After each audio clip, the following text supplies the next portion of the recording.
Thanks for inviting me along. It's good to be here to talk to everyone about calculation groups. Like Jeff said, I've been experimenting with them for a while, and I also think they're just an amazing tool in Power BI.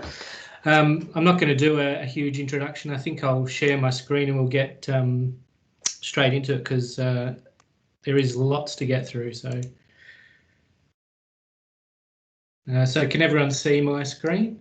Oh, we can, yeah. Yeah, beauty. So to start off with, I've got a bit of a description of what calculation groups do. It's not, I wouldn't say it's particularly good. I mean, I put it here just to kind of get people's brains working and thinking about it a little bit differently. It's quite a hard thing to describe exactly how it works in a concise, simple way. But it's a set of one or more DAX expressions that are basically rows of a column. Well, that's how they're represented. And when you use them, they create a filter context in your report. And the default behavior they have is of replacing or overriding any measure that's within that filter context that's created by the calculation group or that the calculation group's participating in. And there's special DAX functions that you can use with inside calculation groups that retrieve measures from the filter context and evaluate them inside your DAX expressions in the calculation group, which makes it look like things are being transformed by the calculation group. It's a lot of words there. It's not very clear. It'll become a lot more clear once we jump into some examples, but just to get you thinking about calculation groups and filter context and what they do.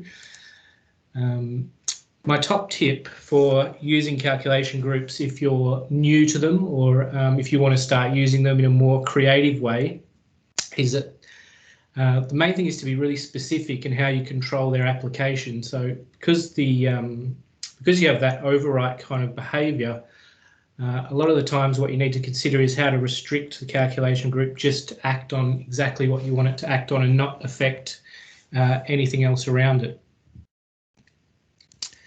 A couple of reasons why we use calculation groups. One is to create a dictionary of reusable DAX logic. You can think of it kind of like almost a set of variables containing filters or transformation logic that you can recall as a column reference whenever you want, or insert in a visual or in Power BI in any way you can use a column value. So that's one good use, which you probably see lots of examples for on the internet. Time intelligence is the main one that you see out there. You can write a lot of time intelligence calculation items and then apply them to different measures, and you don't have to write the same calculation, time intelligence calculation over and over again. But probably the thing that interests me most about them is that you can create a filter context with DAX expressions, and you can add DAX expressions to an existing filter context.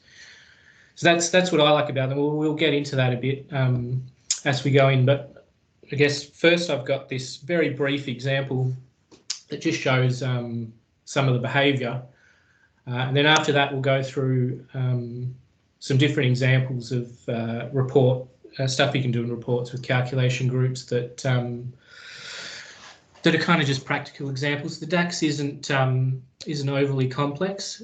Calculation groups, you don't need overly complex DAX. It's really about a shift in thinking because they interact with the filter context differently, and they act differently to measures, and because they have that kind of overwrite behavior, sometimes the result's unexpected and you think, well, why is it doing that? And it's a bit hard to understand, but they're actually quite simple once you get your head around them.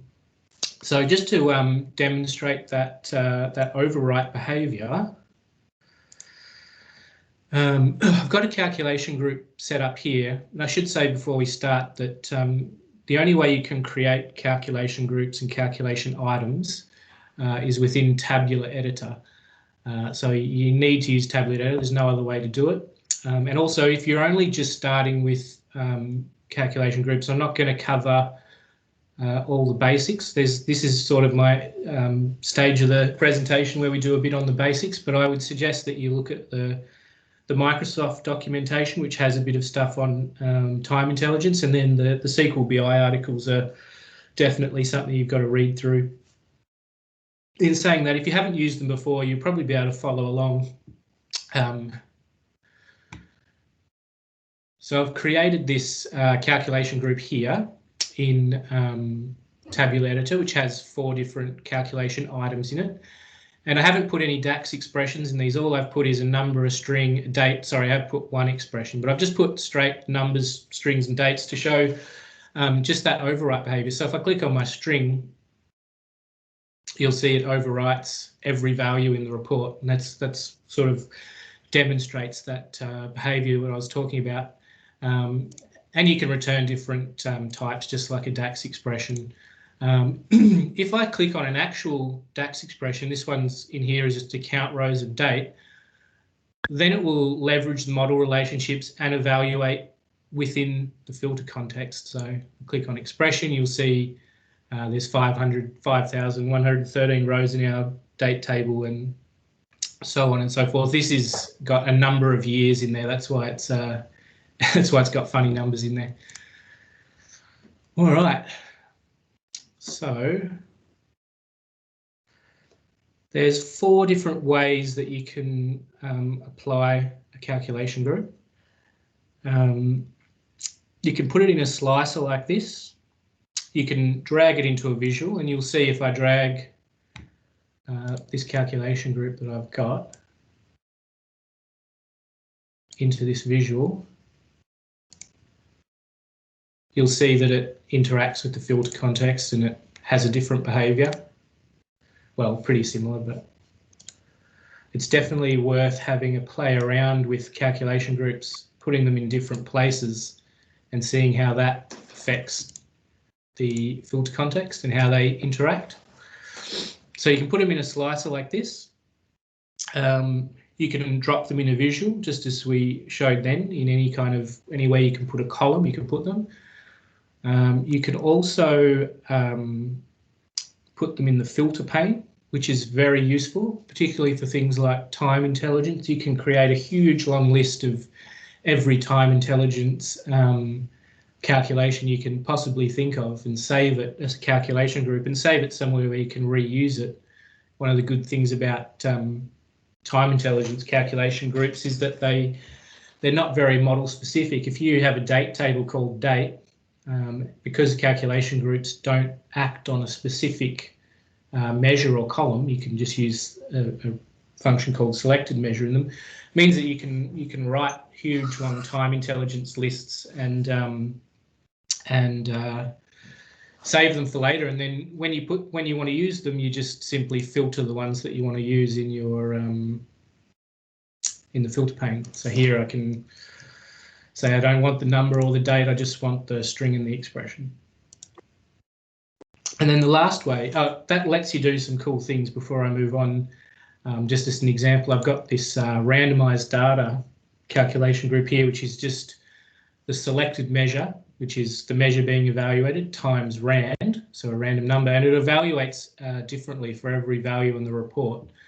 So that's why I've got these 4 10s up here. They're just 4 different measures, all 10, just to show you that each one gets evaluated separately. So if I click randomize, it randomizes. I don't know why that didn't work, because I've got a string.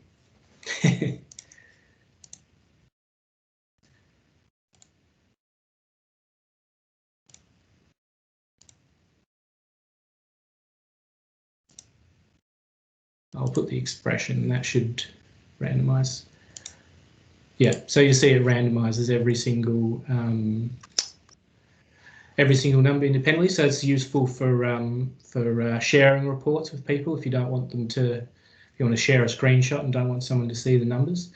And then the last way to use calculation groups is you can reference them just in the same way that you would reference a column. So here I'm referencing the string in that calculation group and just say calculate sales amount with a value string. And if I pop that into a card visual and take off my randomize and take off my expression, you get your string. And that all those things just then showed how calculation groups keep overriding stuff. I had this calculation group on the randomized data, and I had one of these values selected, and they were both overriding the original one. That's pretty much it for my little explanation of calculation group behavior. We're going to get into more fun stuff now, which is the examples. So I'll show you the first example that we're going to look at is, I'll show you the finished product first. So the first one we're going to look at building is this combo chart, which is basically, it's a combo chart where you can select what you want to on the bars, and you can select what you want for the line, and you can choose whether you want to see labels on the bars or labels on the line. So I can select sales quantity for the line and margin for the bars, and I can say I want labels on both of them, or I don't want any labels on the line.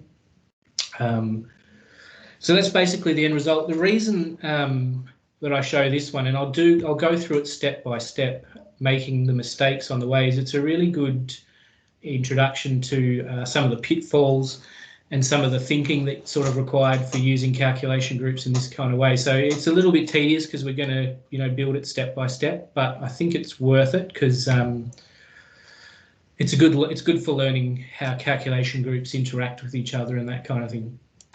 So just let me prep a little bit. I've got some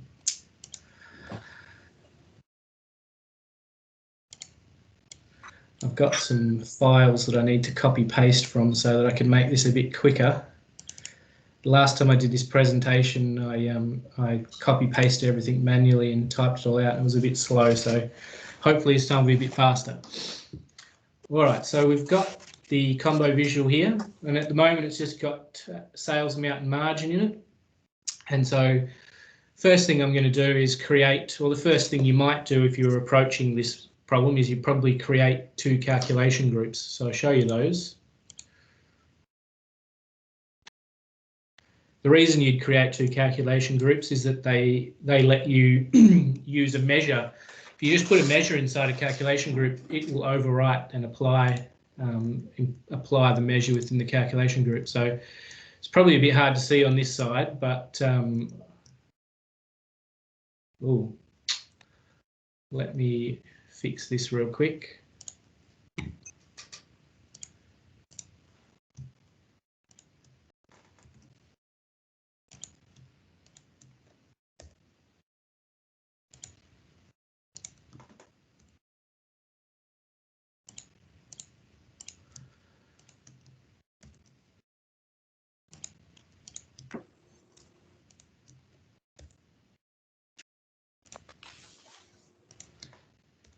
Sorry.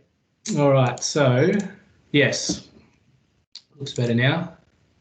I'll click through, and you can see as I click through the calculation items, there's just a basic measure in each one. Now I've created two, sales metrics 1 and sales metric 2. So I've created two different calculation groups, and my thinking is that I'll need those two, one for the column chart and one for the line chart. So we'll drag them into some slices and see what happens.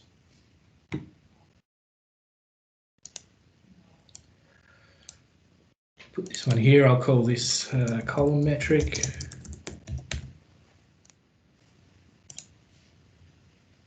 Put this one here, line metric.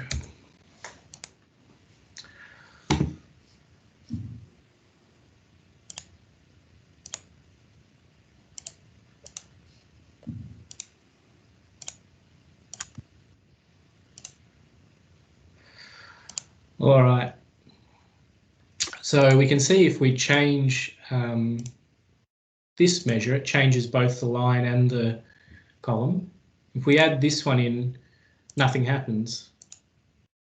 The reason for that is that within this chart, there's two measures to be overwritten, two different measures. We haven't pointed these calculation groups at either one, so the first one is just overriding both of them. The reason that the second one doesn't do anything is that the precedence of the first calculation group is lower, sorry, I wanted to make sure I got that right, meaning it gets evaluated after this one. So that's why this one only works, is that this one gets evaluated, but then this one overwrites it immediately. So what we need to do is make sure that these are pointed at one of those measures that exist here. So what I normally do with any time I'm using a calculation group like this that just has a measure within it is I'll create a purpose-built sort of dummy measure for it to work on. Can't remember what I've called them here. Yeah, so I've got these dummy ones that's just called metric 1 measure and metric 2 measure. If we have a look in them, they're just 0 because it doesn't matter what they are. They're going to be overwritten by the calculation group. So they're just kind of placeholders that you can use as sort of things to aim calculation groups at to reference in the calculation groups. So I'm going to put those there. And when I'm going to open tabular editor.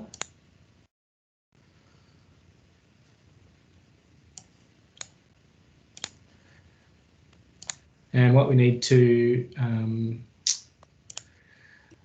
write is just add a little bit of direction and say, sorry.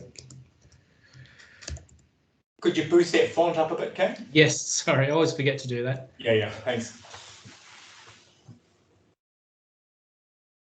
So we say if the selected, this is a specific calculation group function, is selected measure, which just checks if this measure is being evaluated. So we say if the measure being evaluated is sales amount, which is not the measure we want actually, because I've changed them now to my specific measures, which are called metric measure 1. So we say if metric measure 1 is what's being evaluated, then return the sum of sales amount. So now I'm going to copy paste in the calculation groups again so that they're all formatted like this. They're all pointed at metric measure 1, and for the second calculation group, which is the one that we're using for the line chart, I'm going to point that at metric 2 measure. So just let me fix that up real quick. This is the part that I used to copy paste. You know, I used to type it in all manually, but I've hopefully gotten a bit smarter and can just copy paste it. All right. You're probably like me that you need to learn tabular editor scripting language. Yeah. Although I've looked and I cannot find a way to create a calculation group with a tabular editor with a C# script. So if someone knows, I'd love to hear about it. I haven't done a lot of research, but I dug around a bit and I couldn't find a way to create a calculation group. All right, so all these measures now say if the selected measure is measure 1, then evaluate the measure. And the other calculation group says if it's metric 2, evaluate the measure. We'll save that and give it a refresh.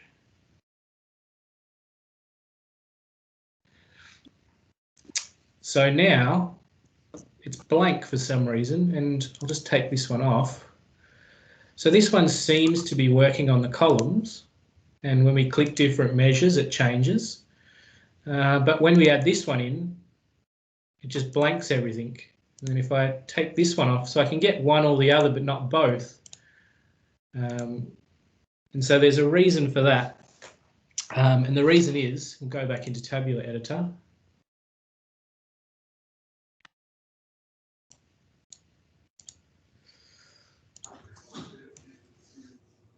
The reason is the default part of an if statement, the default else part or the end part, if you don't specify anything, it's blank. So what this measure is saying if we're evaluating metric 1 measure, do margin. If we're not evaluating metric 1 measure, so if we're evaluating, say, metric 2 measure, blank. So it's basically saying if it's metric 2 measure, blank it, and then the other is reverse. In the other calculation group, you're saying if it's not metric to measure, then blank it. So essentially they blank each other out. So what we need to do is add in another, where did I lose my tabular editor? What we need to do is add in an else part, which is just selected measure.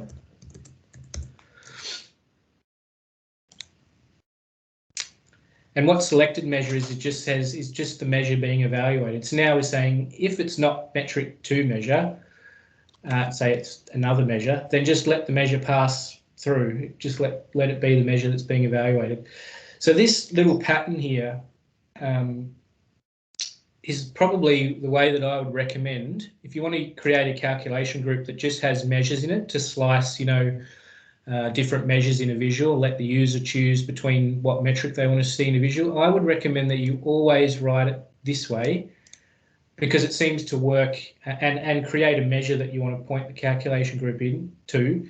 It'll just make things easier and make things less confusing, and it'll just make life easier. I'm sure there's scenarios where you don't want to set it up like this, but in general, this works most of the time for what you want to do is write this kind of pattern.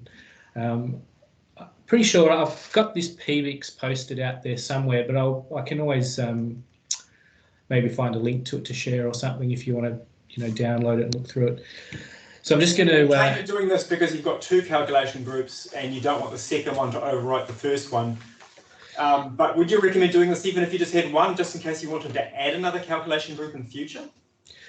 Yes. You wouldn't need to do it, would you? Why I also recommend doing it is you normally don't have calculation groups acting on one visual, or you normally don't have one visual in a report. So generally, you may want to have your calculation group affect every visual in your report, but more often I find that you probably want it to affect just one. Like you might want to, just to act on a chart, but you might have like a period or something showing in a card or something, and it'll overwrite everything in your report unless you point it at what you want it to act on. So it's just really important to be specific, and I reckon I set it up like this by default, because more often than not I find that if I don't, I have to come back and do this anyway, because as a report progresses and develops, you find, oh crap, my calculation group's affecting this or that where I don't want it. Gotcha. Well, the other option will be to use edit interactions and explicitly say this is what you want this calculation group to work on. Yes, that's true. That you can do that as well. Yep. And that also works. But yeah, I find that setting it up this way has the most flexibility, I guess. Or it sort of saves you down the track if you change your mind about what you want to do, or your interactions start getting more complex or whatever. But look, yeah, you can definitely just put in just a measure if you're doing something basic, or you just want to, like you said, edit the interactions and just do it that way. It works. But generally, this is my preference to set it up this way. So just let me paste in the next step through the magic of Tabular Editor.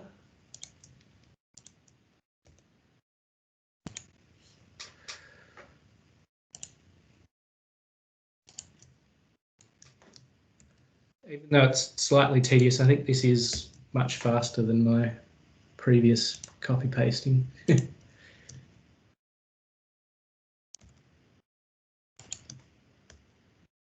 All right. So yeah, they're all formatted in this way now. So we'll save it and see how it works.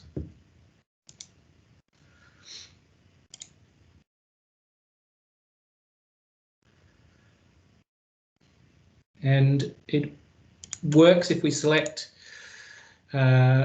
different measures. Now we're getting independent, independent evaluation of the columns and the line. That's working. But what you probably notice is the formatting's all stuffed up. So the margin percentage isn't showing margin percentage, and the cost hasn't got a dollar sign.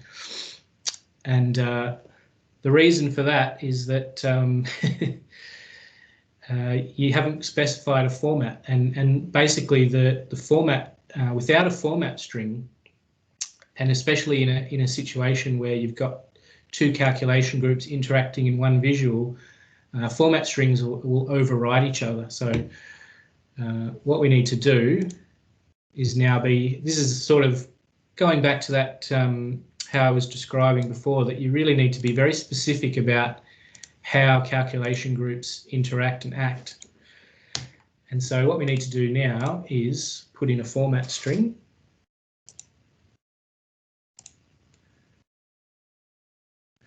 And so instead of typing them all out, I'll just paste them in again and show you what that looks like.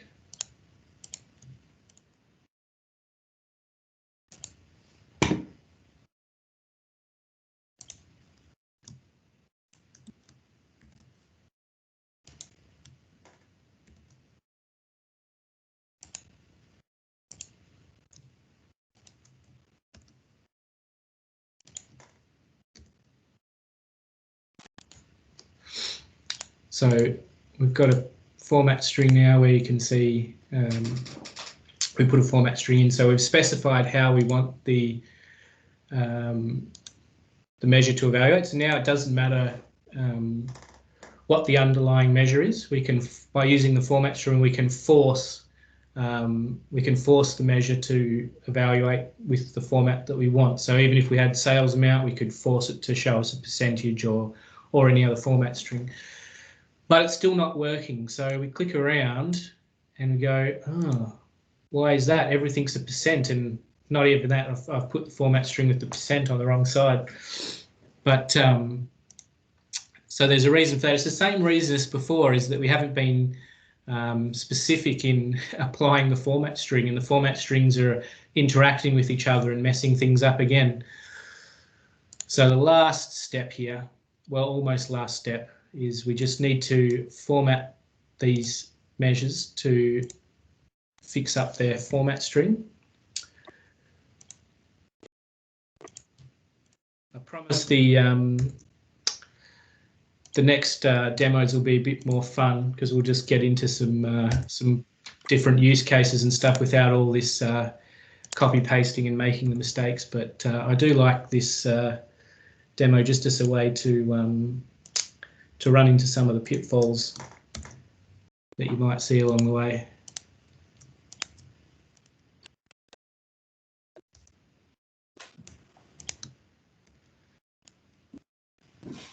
All right, we'll have a look at how our format string expression looks now. And we could have gone through more steps in making mistakes, but basically we're doing the same thing as we did with the regular expression. We're saying, if this measure is being evaluated, do this format string and don't overwrite anything else. Otherwise, just let the format string go unpassed. So same sort of logic.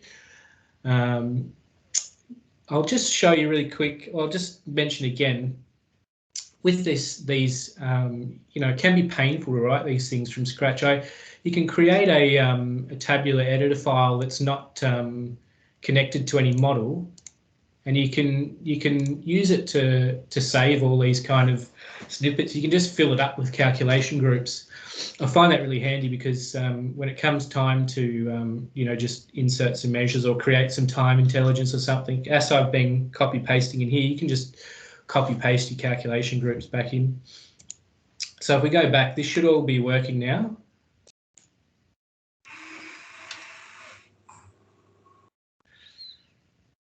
And it is, even though I've mucked up my my format string and put the percentage at the front of the number, you can see that we get dollars on dollars and we get a percentage on percentages, and everything works as it should.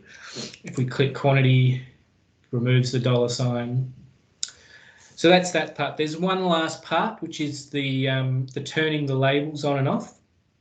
The way we do that is by using a 0 width space Unicode character as a format string. So if a 0 width space Unicode character is an acceptable format string in Power BI, which is really useful. It lets you manipulate how labels display. So I've just created a simple table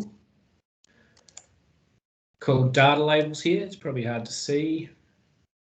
And it's just got two values, no line labels, no bar labels.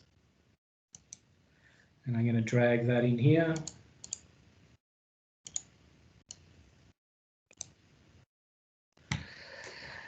And then there's one last change to our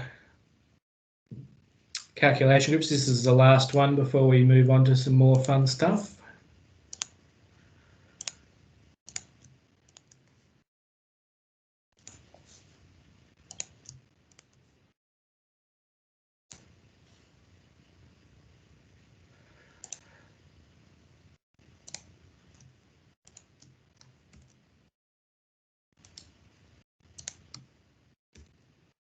Whoops.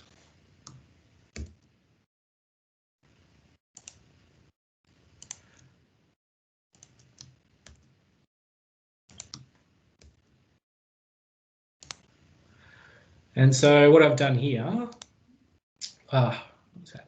Come on. What we've done is just added in another piece of conditional logic that just says if it's metric one measure and the value of our disconnected table is no bar labels, then return a 0 width space Unicode character.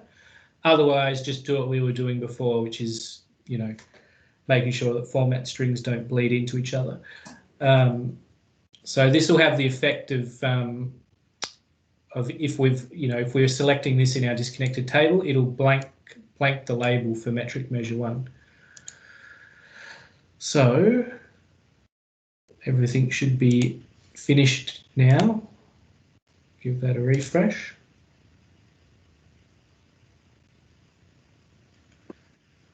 And we should have our final report now. If we click that we don't want bar labels off, it just inserts that blank Unicode. Oh, what did I mess up? I know what I messed up, something.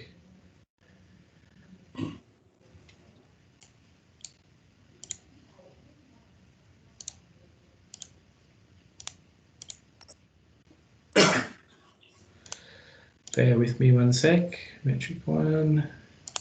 I bet you I forgot to change which measure is left at probably metric one in this format string expression. No. What did I mess up? I didn't actually see the problem.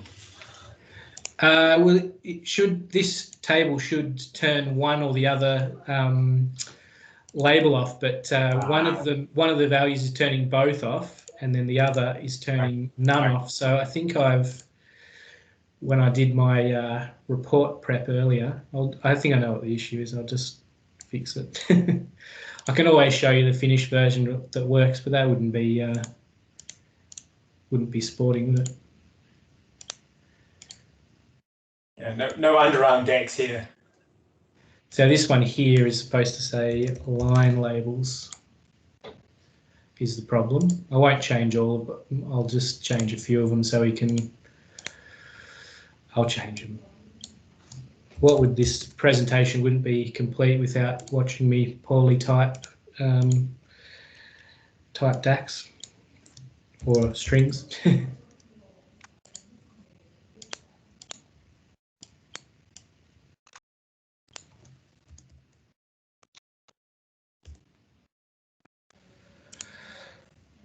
All right, hopefully it was called no line labels. I think it was. We'll find out.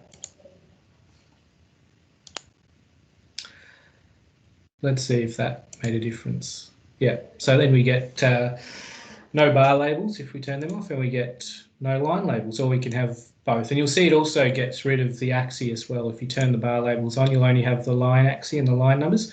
So it's good for this type of report because I find that a combo chart can get pretty cluttered, and often you probably just want like a trend line to look against, you know, something like, you know, sales amount with a margin percentage, just a trend or something like that. So it makes it a bit cleaner and easier for the user. And you can also, I have this blank option here, which just lets you turn the line off completely. So often I'd probably set it up in a report like this, where you just have a normal column chart, but you have the options to add in, you know, comparison sort of metrics and view them however you wish. So that's that one. So the point with that, from my perspective, is that it does what would otherwise require a heck of a lot of bookmarks to do. So you're adding interactivity options that you couldn't do other than with bookmarks in a way that would probably drive you to drink. Yeah, exactly right. I mean, bookmarks are still a really good option for lots of things, I find. But it's nice to not have to and you can one of the nice things. I mean, it's just aesthetic, but you can see the changes happen in this chart. Like with the line, you can sort of almost see it. It doesn't really, like, the chart doesn't disappear for a second and reappear. And there's also more that you can do with it, because you can do more complex interaction, because you're actually working on the underlying calculation, not just switching different views. But yeah, I don't even know if you could do this with bookmarks. Perhaps you could. But yes. You wouldn't want to. You could, but you wouldn't want to. Yeah, you probably wouldn't want to. I wouldn't want to. Cool. All right. So the next example just takes that idea of using the zero width Unicode characters a bit further. So using the zero width Unicode character format strings to control labels. So I've got a few different examples, but the main one's this highest and lowest values. And when I click it, you'll see that I highlight the lowest value and highlight the highest value and label it as lowest and highest. And it's dynamic. So if I click through different slices of channel name, it reevaluates for every slice. And I'll show you the code for that in a sec. I've got two other examples. One's just a highest, and then the other one I put, it just shows you that it just says this doesn't look good, and I put it in there just because it shows you don't actually even have to return a number or a format string with calculation groups. You can, with the format strings, just return a string or whatever you want. So it's pretty unlimited for creativity. But I'll show you how you get this effect, which is the highest and lowest. It's a pretty simple concept, but the main thing, I guess it's more effective when you combine it with conditional formatting. But the basic idea, let me find my calculation group here. Which one is it? Here. Zoom it in. So we're just working with the format string expression. So I've just left selected measure there to let the measure being evaluated pass through. And then the format string expression, it just takes it just creates a table of the dates within the visual, and then iterates them to find the highest date, and then iterates them to find the lowest date. And then there's just some, switch statement that says, if the measure being evaluated is equal to the highest value in the chart, then print highest and the selected measure format string, which is just the number. Otherwise, if it's equal to the lowest value in the chart, say lowest and the number, otherwise return a zero width Unicode character. So that Unicode character blanks out all the other values. So the effect in the end is just highlight the values that you want to highlight and leave the other ones out. Once you combine that with conditional formatting, you get quite a pleasing effect. And the other, you can do whatever you like. Here you can pull out any type of value that you can pull out in DAX. You can then tell the calculation group to highlight or show the value, and you can hide other values. And I think actually I think Jeff had a cool example of that on Twitter, where he figured out how to just label the very last point in a line chart with the name of the line chart, things like that. So there's plenty you can do with it. And the other ones are similar. They're just variations on the same thing, but that's the general idea behind that one. The conditional formatting, unfortunately, you cannot write conditional formatting that will work on any calculation group. Like, you can't do conditional formatting for selected measure. So in this chart, I've just put sales amount, which is what the calculation group's overriding this one chart. And if I show you the conditional formatting, I've had to reference sales amount as the measure for the conditional formatting, but it's the same pattern. It just says, here's the dates in the chart, here's the highest one and the lowest one, and then if my calculation group is highest and lowest is selected in my calculation group, and the measure being evaluated, which in the chart is sales amount, equals the highest value, then make it this color. If it's the lowest value, make it this color. So you can create conditional formatting like that. And then conditional formatting is probably a bit more obvious in like a column chart. So that's sort of the effect that you get in the end. So there's plenty of stuff people could play around with that, I reckon, highlighting different values. The next example is another kind of little trick with format string expressions. I don't know how useful it is, to be honest. I think it's just a bit of a trick. I reckon you could find some good use cases for it. But basically, I've got this this column chart here that just has margin by month year. And I've got this calculation group here where if I click on margin percentage, it shows the margin percentage. And I'll just open Tabulator to do it. So note, though, that when I click margin percentage, none of these bars change. So we're not changing the underlying calculation in the visual.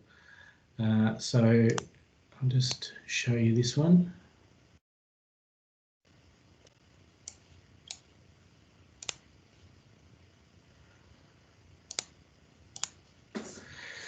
And so I guess what this shows is that you can actually return a calculation with a format string.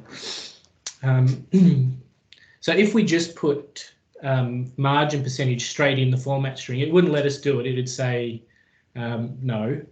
But what I found, a little trick, is that if you append blank to the start of a measure, it'll accept it as a format string for some reason.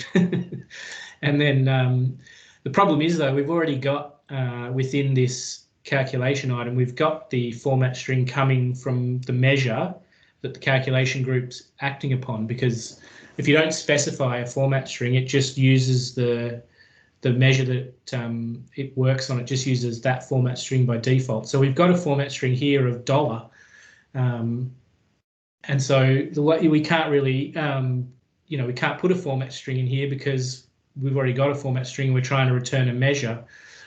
So the way around it is just to pre-format your measure into percentage and then, append blank to it. And that lets you return a calculation in a format string. And then I'll show you, this one's just a bit more in depth, but still similar. So we can see. So this one, I've just got some Unicode characters, a Unicode up and down character.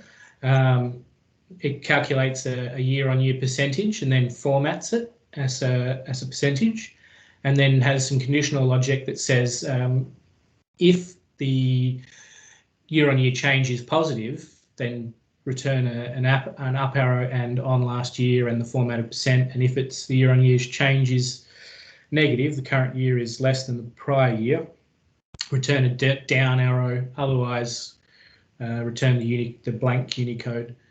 So I'll just show you how that one looks too. So just sort of, an example of what you can do with format strings. If you want to get a bit more complex, you can return all sorts of things with them. You can return calculations, like this is returning the margin percentage and Unicode and strings.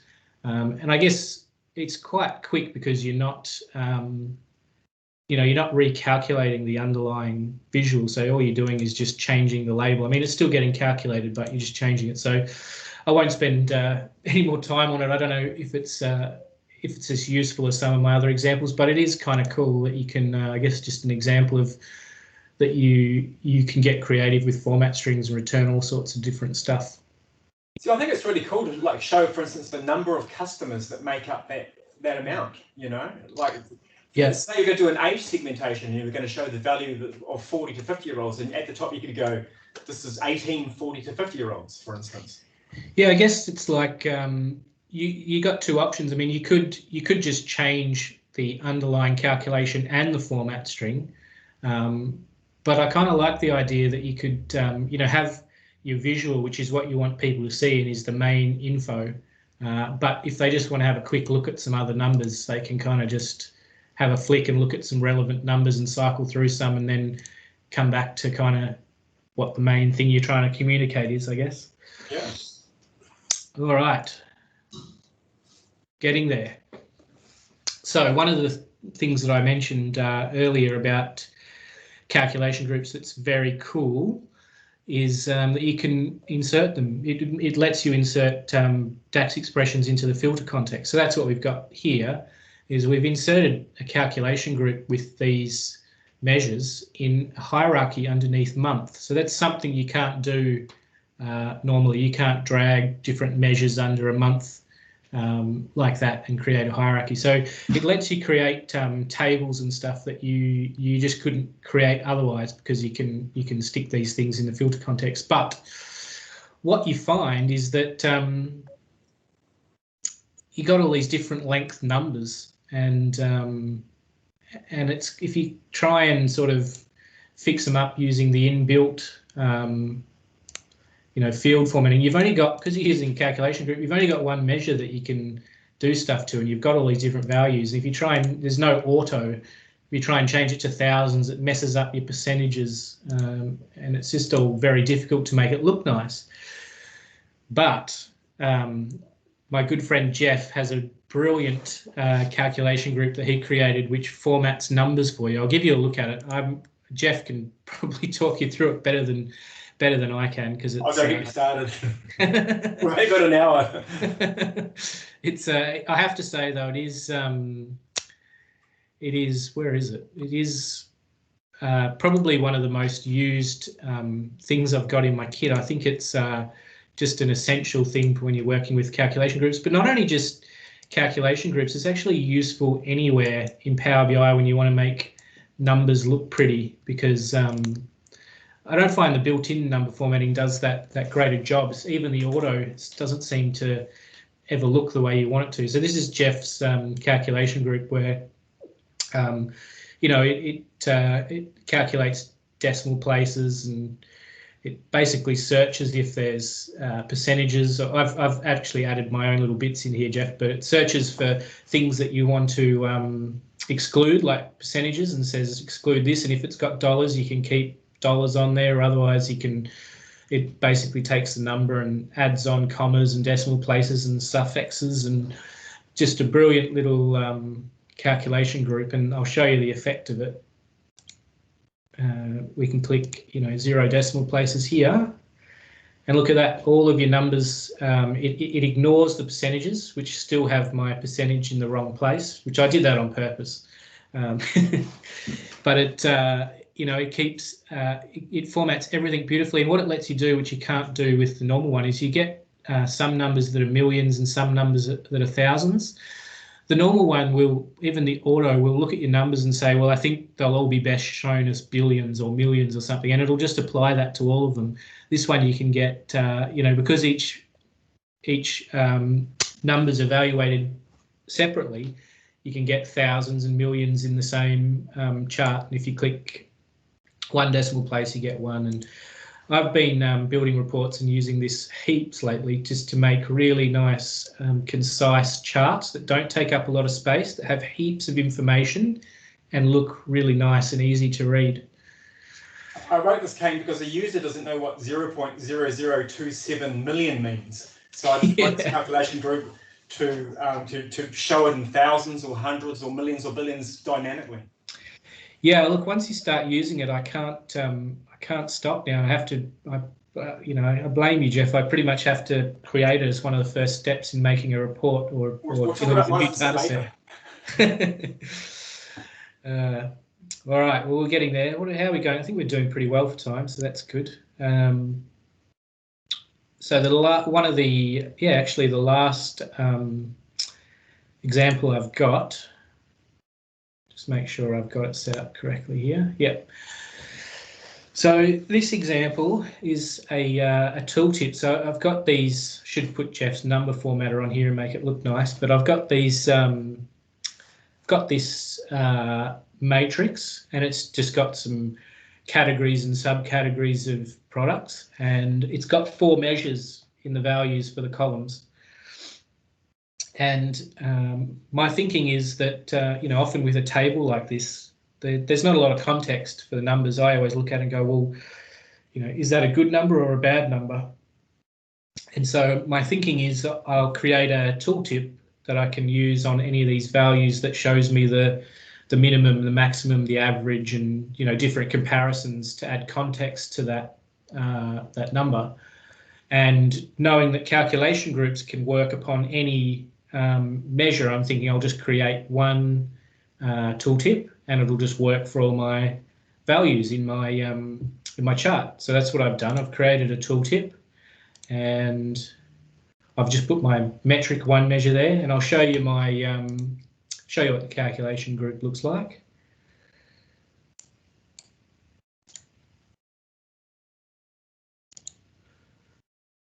So I've got a current value, which is just, let me zoom in, just selected measure.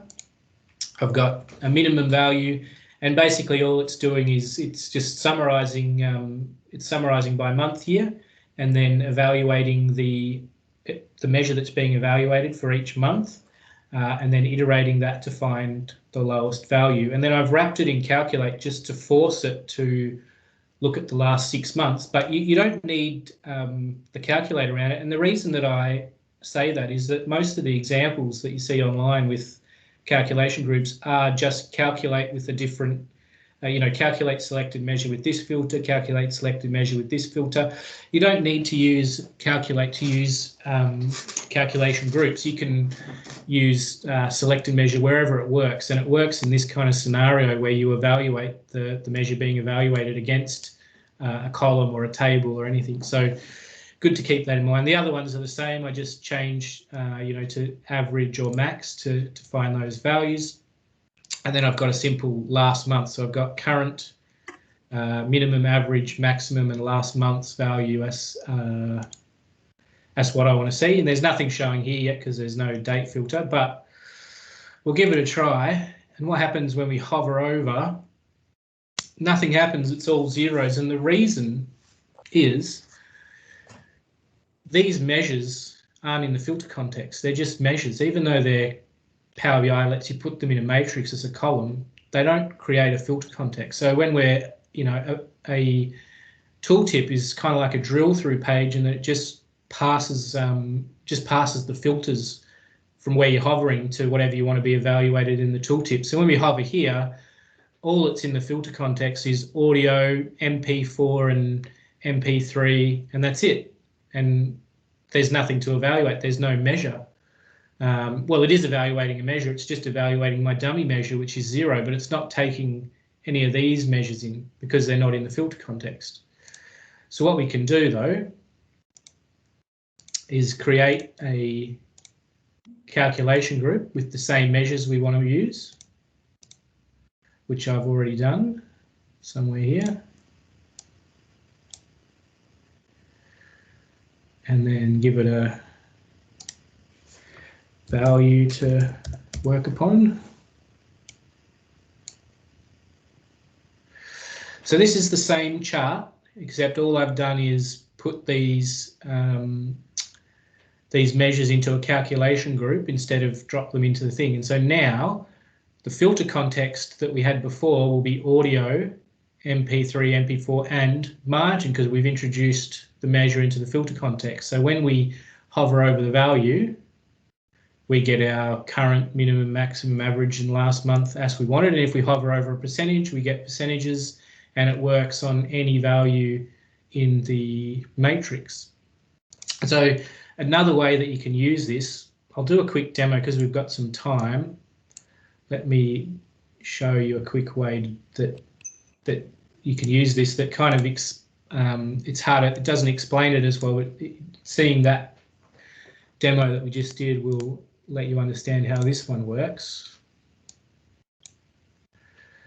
So if we take a measure like margin, all right, and then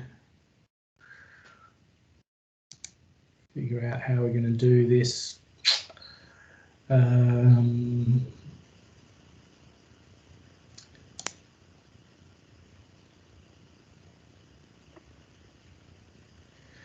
Yes, that should work. And then we put here the tooltip. That's the tooltip. All right. Okay, hopefully this works. We'll grab our sales metric here. So I've set the tooltip to that tooltip and it doesn't work. And I've put margin in here. If I've got the tooltip in a calculation group, I can just apply the calculation group as a filter and bang, the tooltip will work. So it's the same concept. Because I've applied this filter to here, it's overwritten the measure that was there with the measure from a calculation group, which means that calculation item now is part of the filter context and it makes the measure work. So what you can do is create like one tooltip in your report, and wherever you want it to work, you can just apply a calculation group and it'll kind of make it work. So a little bit of a recap. For me, essential calculation groups that I would recommend jumping in and having fun with straight away, and you'll find them useful, is, this is every time I create a report, I'll create a calculation group of the key metrics and a calculation group of time intelligence, which we didn't really look at time intelligence, but there's plenty of examples out there. And between those two calculation groups, there's so much that you can do and so much space that you can cut down. And I've found, making reports lately that I recently had a task of simplifying and making some reports more visually digestible. And some of the reports I was able to, condense kind of 4 pages of reports into 1 page by just using, a couple of calculation groups like that, where you give the user the ability to select a metric and you use some time intelligence, make it all look nice with some number forming. So those ones are definitely worth looking at. Jeff's number formatting calculation group is also a must.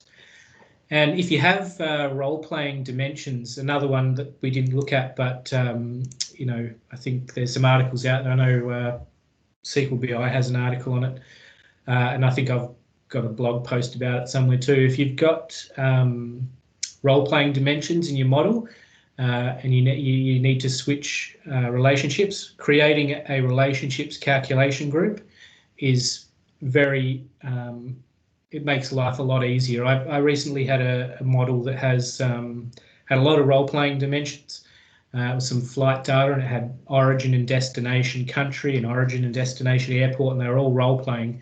And it was kind of a nightmare, but once you have a calculation group where you can just easily switch all your calculations to use one relationship or the other, it makes things a lot easier. I will mention at this point that obviously performance is a consideration with calculation groups. As far as I can tell, using something like a measure, a key metric, and just applying that, it still has the same query plan as it would if you just use the measure. But where I find that you really run into problems is when you combine 2 calculation groups and have a lot of values, and then you try and start applying more filters on top of that, like external filters. You can get really slow. I'd recommend just trying things out and seeing how quick they are. Generally, I find that there's a lot of stuff you can do, and it's really fast. And I've used it in production reports because it's definitely fast and easy to use.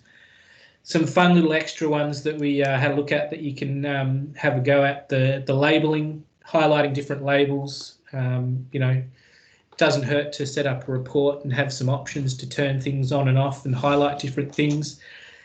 Segments and filters. Also, we didn't cover a lot about that, but I've got some articles on it, and there's different things you look at. But basically, because you can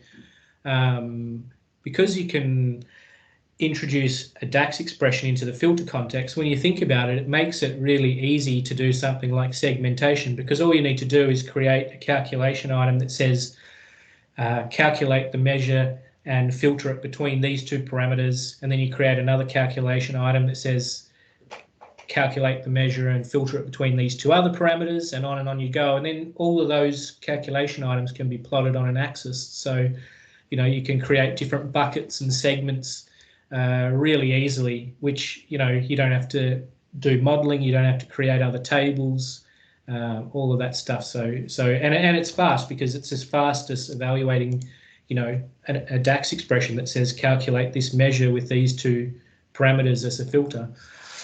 The min, max, average, you know, adding context to numbers, and the randomizing numbers to protect your data from prying eyes. That's pretty much it. We got through it in a pretty good time. I think we're probably just on an hour, so not too bad. Was there any questions from anyone, or any chit chat? What about the downsides? Like, you know, I find it's just another place to put logic, which makes it a little bit harder sometimes to work out what's done where. We've got logic in Power Query, we've got logic in DAX, we've got logic in the data model, and now we've got logic with calculation groups. Yeah, absolutely. I think that the complexity ramps up a lot too. You saw even just in our first example the care that you need to put in, you know, just to have, you know, measures evaluate and stuff, and how specific you need to be. And I think it's an exponential thing in complexity, that once you have calculation groups, and then you got filters inside measures and filters in calculation groups. So I kind of I think there's some that are like, you know, your number formatting one, that are really you know, not simple, but they're really safe to use. And I think, you know, putting some metrics in a calculation group is reasonably safe as well. Once you get into the segments and filters and different things, and trying to make calculation groups interact within the same chart, the complexity is there. So I'd probably only use them when it's the only way to do it. But like some of the examples that we've shown, most of those examples, it is the only way to do it. And I think, you know, can't be too afraid of complexity, because there is complexity in DAX and Power BI, and I think you know, it's good to experiment and find cool things that you can do, and understand all the interactions. But yeah, it does get complex. Complexity breeds lifelong clients. Yeah, yeah. I was actually thinking about that. I was creating a model, and and I was using calculation groups in it, and the person that I was making it for also could do a little bit of Power BI, and I was thinking, God, I probably need to do some training on calculation groups or something with them, because it'd be quite daunting if you you know, didn't know calculation groups, and you were sort of a more entry-level user and opened up a model to make a report, and there was all these calculation groups there. And you have some great blog posts on this that take what you've done today and break it down bit by bit, right, Kane? Yes, exactly. Yeah, I've got some blog posts on Medium under my my moniker, which is 10 Fingers, the same as I am on Twitter. So yeah, there's some posts there. I probably should do some more posts soon. I've just been very busy and hard to find time to delve further into calculation groups and find more interesting things. But I think